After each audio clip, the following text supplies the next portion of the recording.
حدیث میں ہے کہ میرے آقا پہ رحمت دو عالم محبوب دو عالم پہ جب جادو ہوا،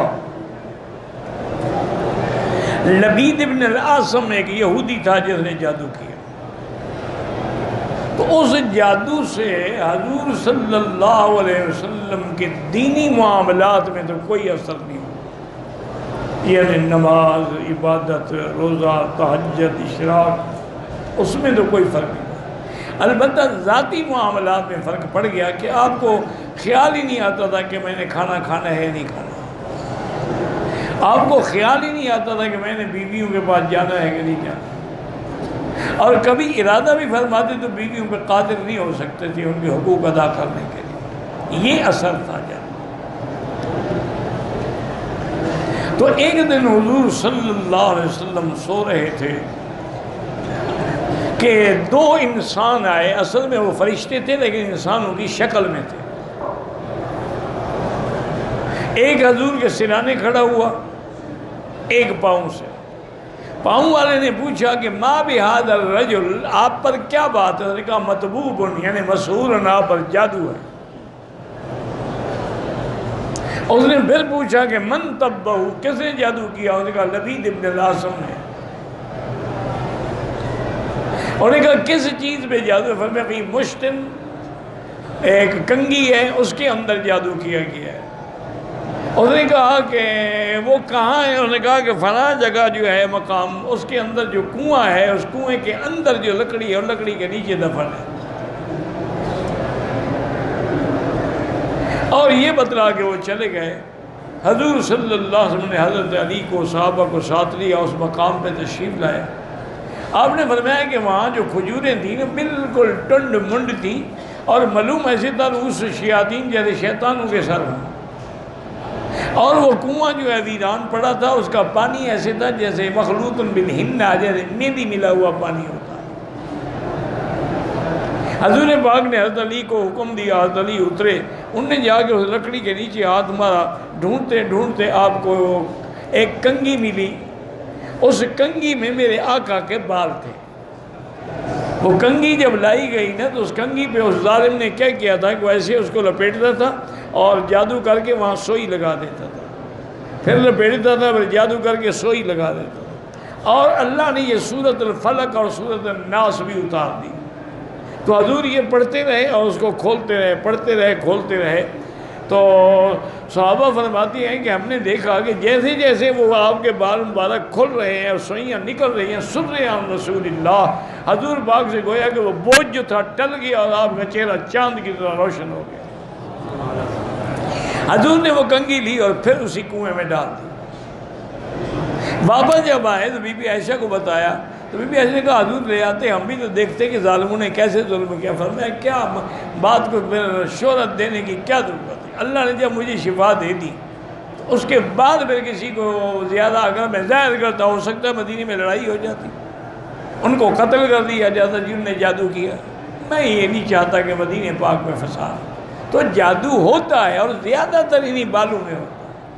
یہی ہے کہ یہ عورتیں غفلت کرتی ہیں، اپنے بال پھینک دیتی ہیں، یہی غفلت کرتی ہیں کہ حیض کی حالت میں ناپاک ہوتی ہیں، اور پھر یہ رات کو چھت پہ بیٹھی ہیں، انجوائے کر رہے ہیں، اسی وقت شیطان حملے کرتے ہیں۔ یہ اوقات ہوتے ہیں، اسی لیے حکم ہے کہ مغرب کے وقت بچوں کو باہر نہ بھیجو، چونکہ شیطان پھر رہے ہوتے ہیں، اور پھر وہ ایسا ہاتھ مارتے ہیں کہ پھر ساری زندگی ماں باپ روتے رہتے ہیں، کیونکہ جادو تو ہے۔ قرآن میں جب اس کا ذکر ہے کہ جادو ہے، قرآن میں جب ذکر ہے کہ جادوگروں نے موسیٰ علیہ السلام کا مقابلہ کیا، لیکن جادو کا علاج یہی ہے کہ آدمی حضور کی شریعت پہ عمل کرے اور سورۃ البقرہ اپنے گھروں میں تلاوت کرے، تو انشاءاللہ سب جادو شیطان بھاگ جائیں گے۔ کہتے ہیں جی کہ سر گوشت لے کے سروں پہ پھیرتے ہیں صدقے کے لیے، بدعت ہے۔ صدقے کا ثواب جو ہے وہ اللہ نے دینا ہے یا پھیرنے سے ملے گا؟ بس ایک رواج ہے، عادت بن گئی ہے۔ کوئی کہتے ہیں اچھا جی ہاتھ تو لگا دو نا، کہ تمہاری طرف سے صدقہ کر رہے ہیں، سب بدعت ہے، لوگوں نے خود گڑھے ہیں یہ مسئلے۔ کہتے ہیں گوشت گھمانے سے اس کی بلائیں ٹل جائیں گی، نماز بھی نہ پڑھے، روزہ بھی نہ رکھے، بلائیں ٹل جائیں گی۔ کہتے ہیں یہ گوشت انسان نہیں کھاتا، کھا لے تو یہ ساری بلائیں اس کو چڑھ جاتی ہیں، تو ایسا کریں آپ وہ سارا گوشت مجھے دے دیا کریں، جو بلائیں آتی ہیں آنے دیں، ہمیں روکنا آتا ہے ان کا۔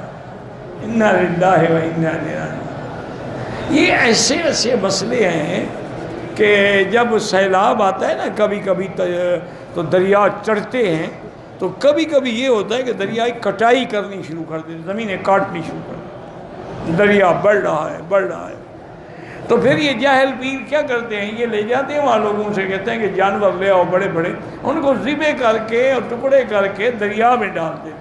کیوں بھائی؟ کہتے ہیں حضرت خضر کی فوجیں جو ہیں وہ بھوکھی ہیں، اس لیے زمین کاٹ رہی ہیں،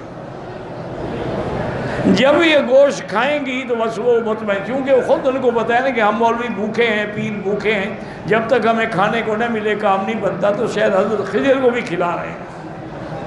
انا للہ و انا، اللہ کا حکم ہے، اللہ چاہتے ہیں دریا آ جاتے ہیں، اللہ چاہتے ہیں دریا مڑ جاتے ہیں، اللہ چاہتے ہیں دریاؤں میں پانی آ جاتا ہے، اللہ چاہتے ہیں دریا خشک ہو جاتے ہیں، اللہ چاہتے ہیں بارشیں برس پڑتی ہیں، اللہ چاہتے ہیں آسمان سے ایک قطرہ بھی نہیں گرتا ہے۔ کہتے ہیں کہ میرے پاس 2 لاکھ روپے ہیں، اس کی زکوٰۃ میں یتیم چچا زاد بھائی کو دے سکتے، بالکل دے سکتے ہو، بلکہ زیادہ ثواب ہے، ایک زکوٰۃ دینے کا ثواب ہوگا اور ایک صلہ رحمی کا ثواب ہوگا۔ کہتے ہیں کہ پیپسی کوکا کولا یہ کوئی ایسی بات نہیں ہے، یہ اصل میں مشکل یہ ہے کہ کچھ تو متقی ہوتے ہیں پرہیزگار، ایک ہے تقوی، اس کا مطلب ہے یعنی عزیمت پہ عمل کرنا۔ بڑے بڑے ہم نے اللہ والے دیکھے ہیں الحمدللہ، جو روٹی اگر دعوت کی جاتی تو پتہ کرتے تھے کہ بھی روٹی پکانے والی عورت جو ہے نماز پڑھتی ہے، اور روٹی پکاتے وقت اس کو وضو تھا، نہیں تھا تو وہ نہیں کھاتے۔ یہ تو اللہ والوں کی باتیں، یہ آپ کی ہماری باتیں نہیں ہیں۔ ہمیں تو جو ملے سب کھا جاؤ، ہر چیز آیت فنا در فنا۔ تو وہ لوگ جو ہیں نا وہ تو تقوی کے اعلیٰ مقام پہ ہوتے ہیں، اور وہ یہ بھی لکھتے ہیں کہ اگر خدا نہ کرے بے وضو عورت یا ناپاک عورت یا حیض والی عورت کی روٹی پکی ہوئی کھا لی جائے تو دل کا نور جو ہے نا وہ بجھ جاتا ہے۔ ان کو پتہ لگتا ہے، ہمیں تو نہ نور کا پتہ لگتا ہے نہ بجھنے کا پتہ لگتا ہے۔ یہ تو ہے مقام عزیمت۔ ایک ہے مقام رخصت کہ آدمی رخصت پہ عمل کرے پھر وہ کھا سکتا ہے، پھر بلا وجہ ایک ایک چیز کی تحقیق میں نہ پڑے۔ اس کی وجہ یہ ہے کہ علماء نے لکھا ہے کہ پہلی چیز تو یہ ہے کہ یہ جو عام رواج ہے نا کہ الکحل ڈالا جاتا ہے، تو الکحل بھی اگر کھجور اور انگور سے نکلا ہوا ہو تو حرام ہے، اور اگر کسی چیز سے ہو تو کوئی حرام نہیں۔ اسی لیے جو پرفیوم میں الکحل ہوتا ہے کیا وہ کھجور والا ہے، کیا وہ انگور؟ اتنی بحث پڑھنے کی ضرورت کیا ہے؟ اس لیے علماء نے فرمایا پرفیوم لگاؤ جائز ہے، پیپسی ہے، کوکا کولا، اتنی باریکی میں نہ جاؤ کہ پھر زندگی گزارنا بھی مشکل ہو جائے۔ تقویٰ تو حضرت اب کہاں رہا؟ ایک دفعہ بغداد میں جس محلے میں امام صاحب رہتے تھے نا، امام ابو حنیفہ رحمۃ اللہ علیہ، بکری کسی کی چوری ہو گئی، تو آپ نے اپنے ملازموں کو حکم دیا کہ 6 مہینے تک بازار سے گوشت نہیں لانا ہے، پتہ نہیں وہ چوری والی بکری کا ہو۔ اب یہ باتیں ہم تو نہیں کر سکتے، یہ تو ان کا مقام ہے جن کو اللہ نے ان اکرمکم عند اللہ اتقاکم، جو متقی ہو۔ حضرت لاہوری رحمۃ اللہ علیہ کو بھی جب کوئی جلسے کی دعوت دیتا تھا تو فرماتے کہ ہاں بھائی انشاءاللہ میں کوشش کروں گا پہنچنے کی۔ تو کسی شاگرد نے، حجت والے نے کہا کہ حضرت آپ انشاءاللہ جو کہہ دیتے ہیں اللہ کا حکم تو ہے لیکن انشاءاللہ سے وعدہ تو نہیں ہوتا۔ ایک آدمی کہا انشاءاللہ بیوی کو طلاق دوں گا، طلاق ہو جائے گی؟ انہوں نے کہا نہیں ہوگی۔ نہیں پھر آپ تو انشاءاللہ کہہ دیتے، تو لہذا بیچارے کا تو رل گیا ہو، وعدہ تو آپ کا نہ ہوا نا۔ اور میں اس لیے کہہ دیتا ہوں کہ جس دن جانا ہو میرے پاس کرایہ ہی نہ ہو، ان سے تو میں لیتا نہیں۔ اور دوسرا یہ بھی مجھے پتہ نہیں جو بلا رہا ہے وہ کس قسم کا آدمی ہے، دین والا ہے نہیں ہے، اس کے گھر کا کھانا کیسے ہوگا۔ حضرت میرے بہت تشریف لاتے اپنے کرائے سے، اور ساتھ آپ کے چنے ہوتے تھے اور گڑ جو ہے نا دیسی گڑ، اس کی چھوٹی چھوٹی روٹیاں بنی ہوتی تھیں، بس وہ مسجد میں چھپ کے بیٹھ کے کھا کے گلاس پانی پی لیتے تھے، بس روٹی ہو گئی۔ یہ کہنا بڑا آسان ہے حضرت، لیکن عمل کرنا مشکل ہے۔ اس دور میں جب ایوب خان کا اقتدار نصف النہار پہ تھا، سورج کی طرح چمک رہا تھا، دنیا ڈر رہی تھی اس کے نام سے، اس کے بیٹے کی شادی تھی، اس نے امیر آف کالا باغ گورنر پنجاب سے کہا کہ میں چاہتا ہوں کہ میرے بیٹے کی شادی ہے لیکن نکاح حضرت لاہوری پڑھائیں۔ امیر آف کالا باغ جو تھے نا وہ گورنر تو تھے لیکن علماء کا بڑا معتقد تھا۔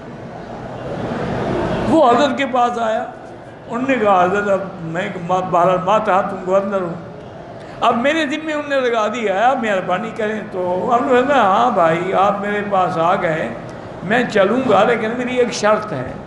پر میں حضرت جو کہیں گے آپ کا وہی ہوگا۔ پر میں ایک تو میرے لیے سواری نہ بھیجی جائے، میں اپنے سائیکل پہ آؤں گا، سائیکل پہ جاتے تھے میں اپنے سائیکل پہ آؤں گا، اور جو وقت مقرر ہو جب میں آؤں تو مجلس تیار ہو، اور بس میں خطبہ پڑھوں گا، نکاح پڑھاؤں گا، ایجاب قبول کروں گا، اور نہ ہدیہ لوں گا، نہ کھانا کھاؤں گا، نہ پانی پیوں گا، نہ واپسی پہ میں سواری لوں گا، میں اپنے سائیکل سے واپس آؤں گا۔ انہوں نے کہا حضرت ساری شرطیں قبول ہیں، میری نوکری بچائیں، نکاح تو پڑھائیں۔ تو امیر آف کالا باغ نے انتظام کر دیا، گیٹ سے لے کر پریزیڈنٹ ہاؤس میں داخل ہونا عذاب تو ہے نا۔ تو انہوں نے کہا بھائی ایک حضرت آئیں گے، سائیکل پہ بالکل نہیں روکنا۔ سائیکل پہ آئے، سائیکل باہر کھڑا کیا، مجلس تیار تھی، بیٹھتے خطبہ شروع کر دیا، ایجاب قبول کرائے، نکاح ہو گیا، دعا ہو گئی، اٹھ کے کھڑے ہو گئے۔ ایوب خان پیچھے دوڑتے رہے کہ کچھ دے دوں، لیکن امیر آف کالا باغ نے اشارہ کیا بالکل نہ دوڑنا، کہیں ایسا نہ ہو کہ بجائے دعا کے حضرت بد دعا کر دیں۔ بس سائیکل پہ بیٹھے رہو۔ یہ لوگ کہاں ہیں؟ تمہارے ہمارے لیے سب جائز ہے، کھاؤ پیو مزے کرو۔